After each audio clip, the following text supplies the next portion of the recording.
surprised by what I've found out now. With a population of slightly over 10 million people, Rwanda first grabbed international media headlines for the wrong reasons. The country was experiencing the worst genocide in modern history. But a visit to Rwanda today reveals a country that has shaken off its ugly past and has long taken on the path to recovery, with growth exceeding 5% since 2001. The signs of genocide are only in the form of memorial sites, dotting areas that were previously genocide hotspots across the country. But that means 35 kilometers outside the city of Kigali, in the eastern part of Rwanda, stands one of the genocide memorial sites. Nyamata Memorial Site is just one of the many sites that bear Rwanda's dark past. The exterior of Nyamata Catholic Church gives away little of the 1994 genocide until you enter its gates and the story of this holy place of worship starts to slowly unfold. It is a story that has been told numerous times before from different perspectives. It is a story of a church that turned into a death trap for innocent people fleeing persecution. It is a story of the cold-blooded murder of over 10,000 children, men and women, whose refuge inside this church at the height of the Rwanda genocide did little to shield them from imminent death. Now, what you see here are assorted clothes of some 11,000 victims of the genocide in 1994. There were women, there were children, there were men running away from violence and seeking refuge in this church in Nyamata. The heaps of clothes worn by victims of the genocide is vivid memory of what happened inside this church one fateful day.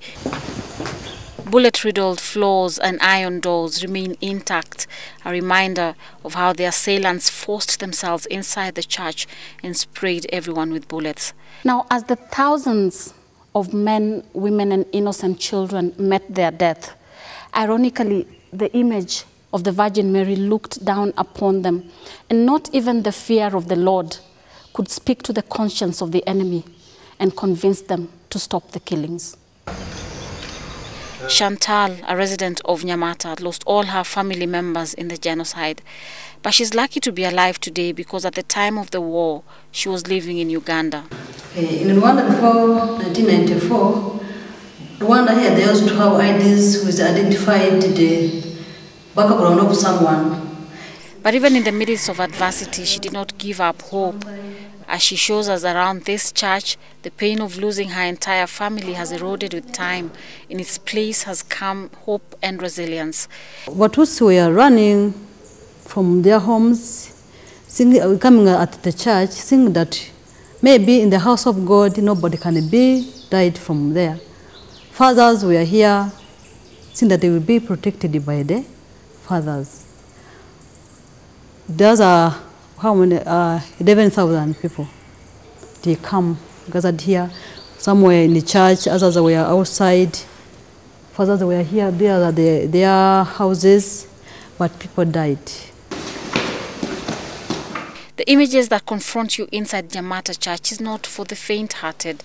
It's been 16 years since the genocide, and despite the healing process, the brutal killings where a brother turned against a brother still whip up emotions, even in the very brave. Okay, I lost my families, I lost my relatives, so I lost everything.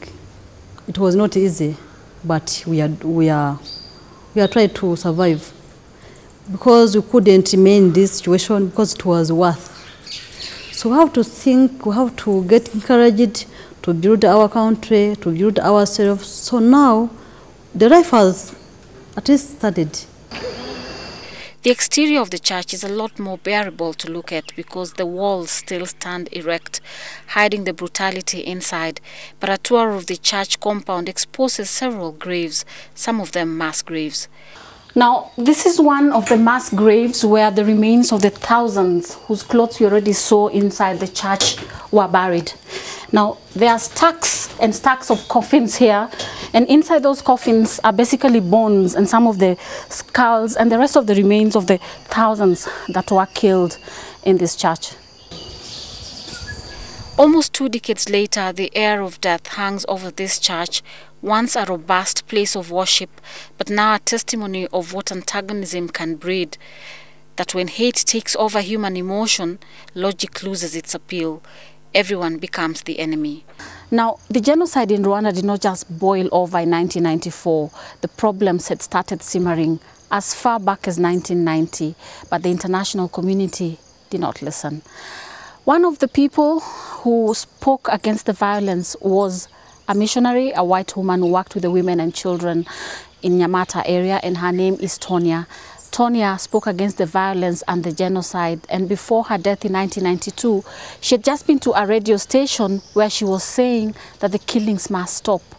After she left the radio station, she was shot dead. The international community did finally move to Rwanda, but only after 1 million people had been brutally murdered. The mass media, especially the radio, because of its mass consumption and wide reach, played a big role in antagonizing communities here. The aftermath is an overly cautious media that operates strictly within the confines of the law. Betty Dindi, NTV, Rwanda.